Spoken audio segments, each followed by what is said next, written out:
Episode 16, Understanding the Bond. Damon stopped in the middle of the garden and took a deep breath in search of Talia. The wind mixed the scent of freesia with hydrangea and roses, scattering them in random directions. Shit! Damon cursed under his breath. I lost her. Why did she leave? Maybe because you scared the soul out of her.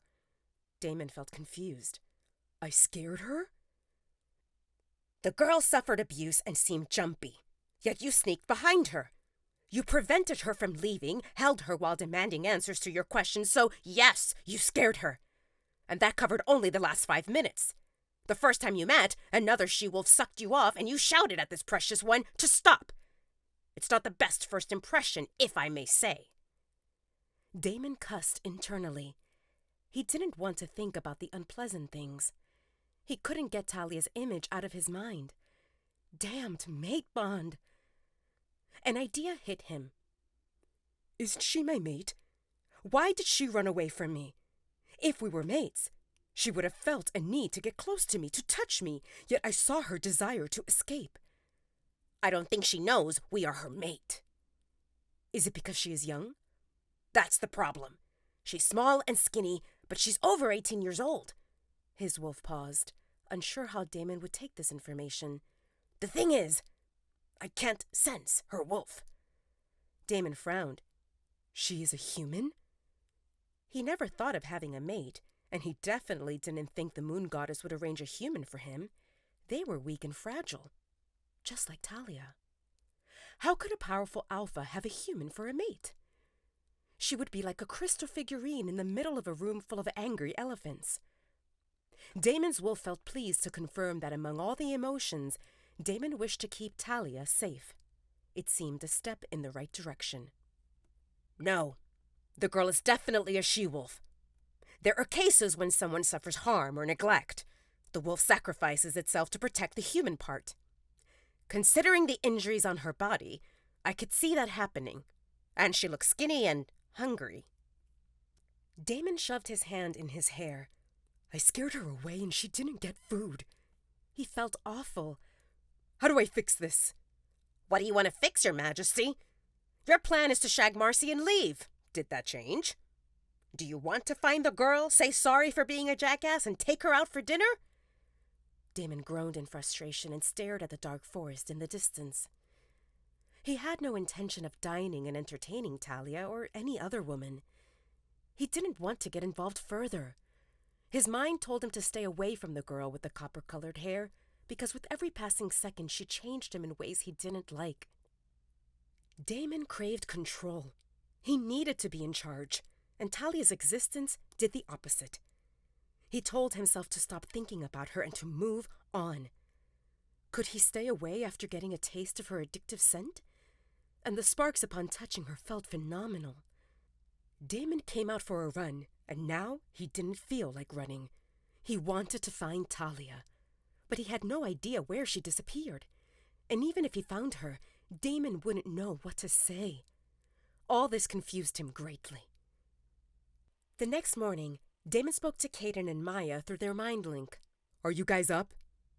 We are now, Kaden grumbled. They had an understanding that nights were reserved for privacy between Kaden and Maya, and unless it was important, Damon would not disturb them. Technically, it was morning, but it seemed way too early. The reports from Europe are still not ready. It's just past 5 in the morning, Kaden said, assuming that Damon felt impatient to find dirt on Marcy. We should receive them soon. I will call our men to confirm the status. That's not it. Maya sounded concerned. Did something happen? Kaden, can you come to my room? Coming. When Kaden arrived, he closed the door behind him before facing Damon. It took him a moment to realize that Damon didn't look good. What's going on? Are you okay? Were you attacked? Kaden's eyes darted through the room, and it took him a second to spot 2 pieces of torn fabric on the floor. I know you have good stamina, but don't get drained this much. You look like dog vomit. Damon felt not in the mood to explain. He had other things on his mind, things that kept him up the whole night. He tossed and turned in bed, and nightmares kept him awake. Damon dreamed about the copper-haired girl crying as dark shadows choked her.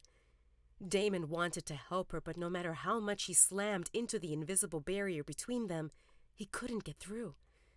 His shouts did nothing, yet he heard her every whimper clearly, and he jolted out of his sleep every time the dark shadow hit her hard, drawing blood.